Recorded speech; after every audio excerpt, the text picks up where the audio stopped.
Bonjour Epsoclock. Bonjour. Alors expliquez-nous un peu où on est, qu'est-ce que vous êtes en train de faire, dans quelle étagère? Ok, alors qu'est-ce qu'on est en train de faire? On est en enregistrement de notre deuxième album qui devrait sortir cet été. Et on est au studio du Faune à Saint-Uniac en campagne rennaise. D'accord. Et du coup, présentez-vous un peu, quel rôle vous avez dans le groupe.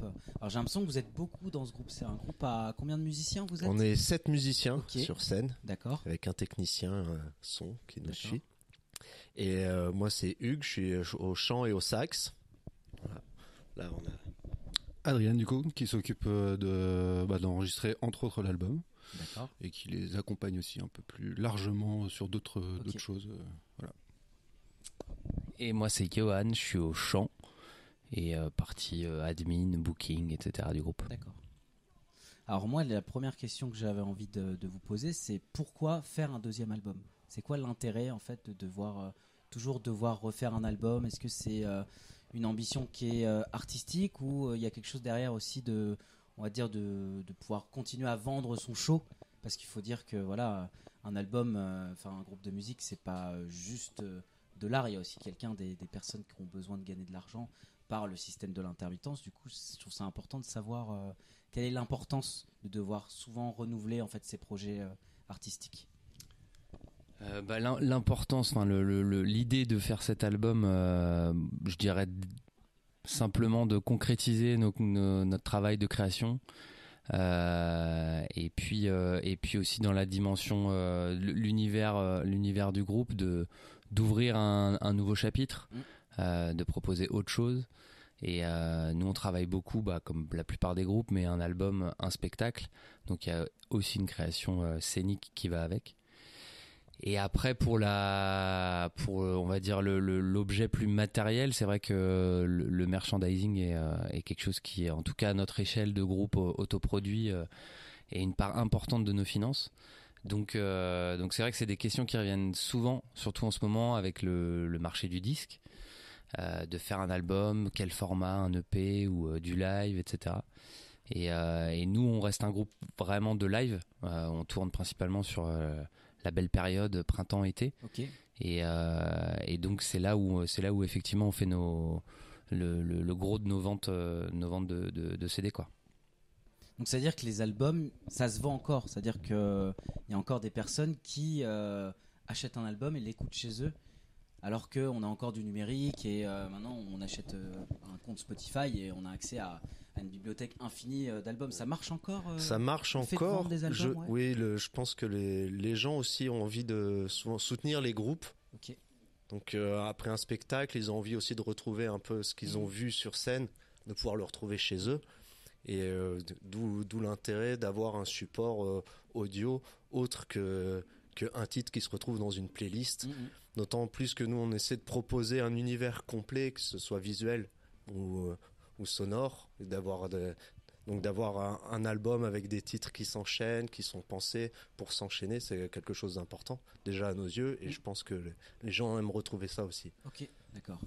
Alors il y a toujours un peu un côté imaginaire de la session studio. C'est le moment où les artistes font la fête, c'est un lieu d'expérimentation, c'est très psychédélique, enfin c'est un peu l'imaginaire qu'on a. Comment ça se passe réellement en fait, une période de studio?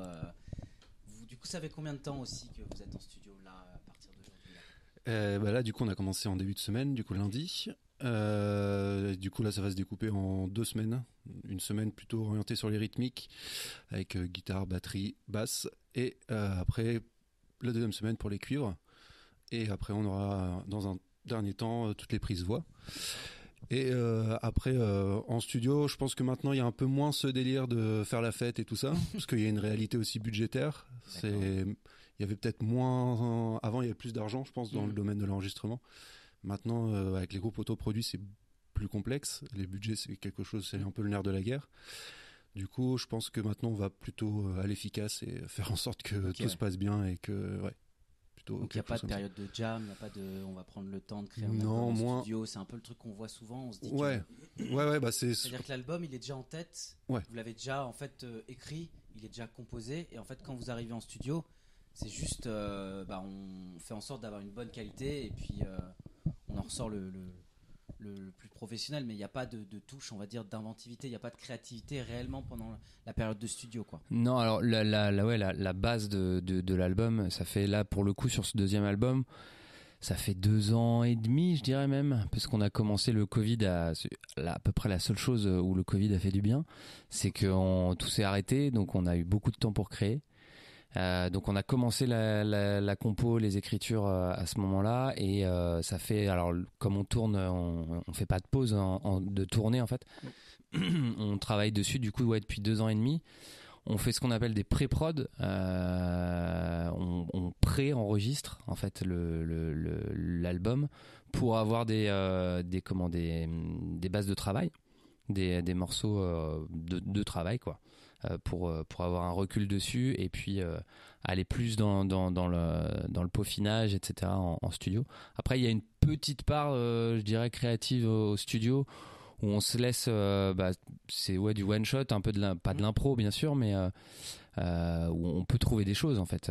Et puis c'est une autre ambiance que entre nous en salle de répète ou autre. On est aussi drivé par des ingénieurs du son, réalisateurs et autres, ouais. Et du coup, ça peut amener effectivement aussi une part aussi de liberté de se dire ça on l'entendrait mieux là ou machin quoi. Alors vous êtes un groupe qui a un univers scénique quand même très important, comme tu disais, vous êtes plus un groupe de scène plus qu'un groupe de studio. Enfin, je sais pas si comme ça que vous vous définissez, mais vous avez des costumes, vous avez tout un univers scénique. Pourquoi? Alors j'ai pas envie de se dire infliger parce que c'est pas c'est quand même un mot fort. Pourquoi être vraiment dans cette envie de proposer quelque chose qui est au-delà de juste de la musique? Vous auriez pu juste, comme plein de groupes, juste jouer à 4 avec batterie, basse, guitare et chant et ça aurait pu avoir le même impact. Enfin, dans ma tête, c'est peut-être possible. Pourquoi avoir vraiment envie de pousser ça dans l'aspect vraiment plus théâtral, on va dire? Bonne question. Pourquoi des costumes? C'est donc ouais, évidemment une envie première dans l'univers qu'on veut donner au groupe et particulièrement au live. Je pense qu'il y a une part de se démarquer déjà, parce que de pas retrouver la même chose. Enfin, ce qui est déjà le cas, mais il y a cette dimension là et puis dans la narration aussi de se servir des costumes un peu comme de masques et de se permettre raconter des histoires, embarquer les gens dans un univers et des histoires, et puis aussi se permettre de juger la société, la vie en général, ce qu'on vit nous, ce qui est, voilà. Donc c'est je dirais les justifications premières de ces costumes. Et du coup, comme tu parlais de dimension théâtrale, on travaille beaucoup justement l'aspect scénique et travail de mise en scène en résidence avant chaque spectacle. Et justement, ça nous ouvre aussi à découvrir d'autres univers. On a fait appel à des metteurs en scène issus du théâtre de rue, théâtre de salle, des personnes plus musique actuelle. Ce qui aussi nous nourrit en fait d'avoir d'autres sons de cloche, de nous pousser aussi dans nos retranchements et dans des zones d'inconfort. Donc ça c'est que du plus. Mais oui, il y a une petite contrainte de se costumer, se maquiller. Voilà, ouais. On peut s'attendre à quoi par rapport à ce nouvel album? C'est un album qui va être en opposition ou c'est un côté continuel en fait? Est-ce qu'il y a des thèmes qui sont plus forts dans cet album? En même temps, c'est la continuité forcément de ce projet, et en même temps, on essaie forcément de proposer autre chose, des nouveautés. Là, l'album a été plus écrit et composé au collectif. Okay.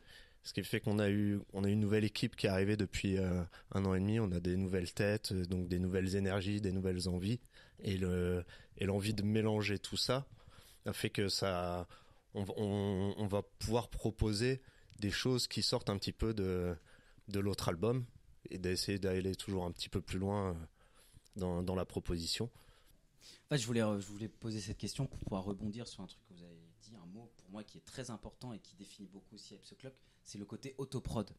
Comment un groupe comme ça avec énormément d'ambition scénique, même en termes d'album, il y a énormément il y a de la cuivre, il y a énormément de musiciens. Comment on fonctionne en tant qu'autoproduction? Alors quels sont du coup les calendriers d'échéance? Enfin, qu'est-ce qui va se passer par la suite? Comment ça fonctionne quoi? Eh bien, si je veux définir, c'est-à-dire c'est vous qui vous financez. Ouais, on finance tout. Pas derrière du coup, soit un label ou une boîte de production. C'est ça. Ouais. Bah déjà sur cette question-là, si j'ai bien compris, mais l'autoproduction, ça peut être un choix et aussi je trouve pas l'autre terme. Oui, enfin imposé naturellement. Okay. Nous, on est un peu dans les deux. C'est-à-dire que le premier album qu'on a sorti était en coproduction avec notre première boîte de prod avec qui on bossait, qui est positionné sur le tour, donc la tournée, et sur la production de disques. Donc voilà. Et puis là, on a quitté cette boîte de prod et on est dans une nouvelle boîte de prod qui est uniquement consacrée au tour et à la création du spectacle. Donc rien du tout sur la production de disques. Donc on retombe en autoproduction. Et trouver un label, c'est pas si évident que ça. On va dire que le créneau musical dans lequel est Hype the Clock, on va dire que c'est pas la tendance. Ça marche beaucoup comme ça maintenant, le milieu de la musique.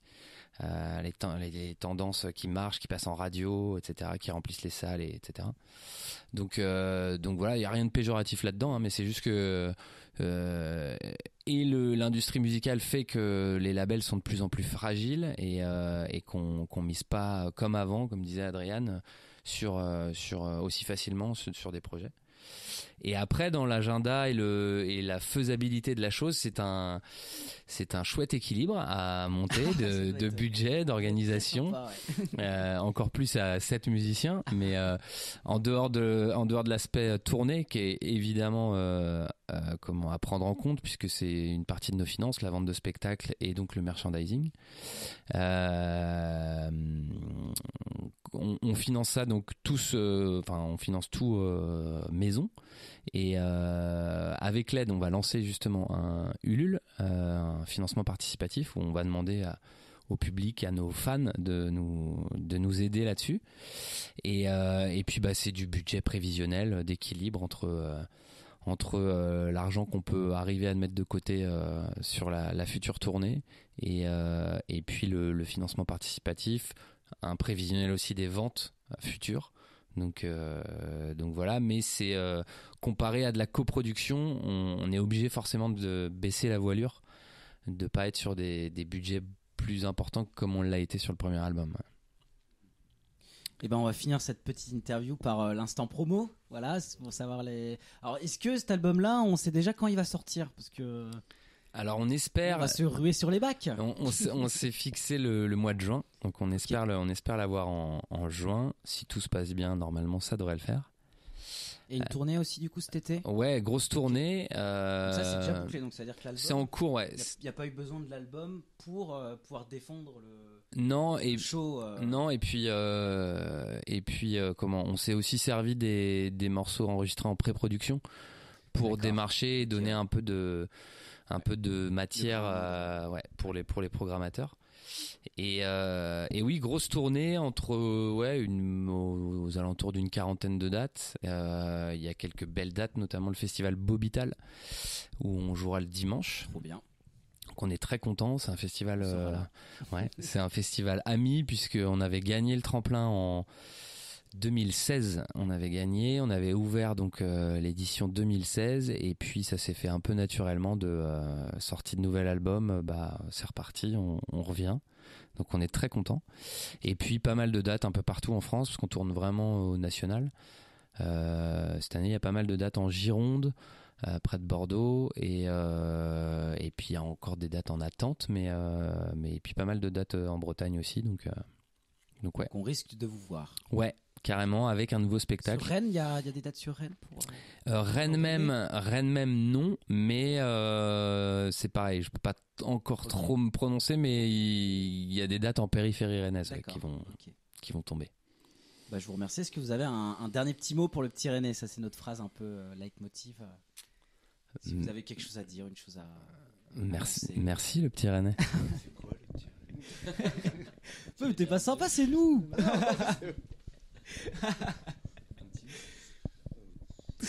Merci le petit René. Ouais. Putain, trop original, c'est ça les artistes, dis donc. Hugues, t'as quelque chose à dire, non Non, bah, je. La musique, C'est encore une question. Un peu compliqué pour moi. D'accord. Bon, en tout cas, merci.